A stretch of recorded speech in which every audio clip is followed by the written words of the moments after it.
Hi friends, this video shows how to enable or disable USB debugging mode. Go to settings, set all settings from top right corner, go to system, go to about, go down, select Android TV OS build.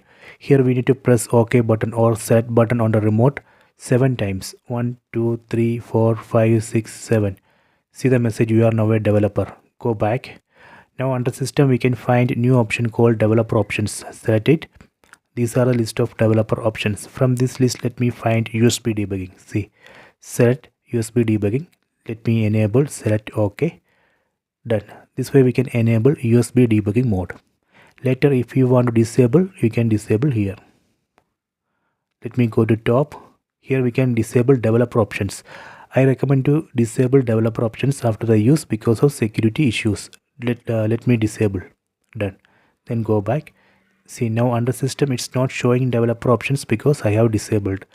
This way we can enable or disable USB debugging mode and developer options. Please try this. I hope you have enjoyed this video. Please subscribe this channel. Please like and share the video.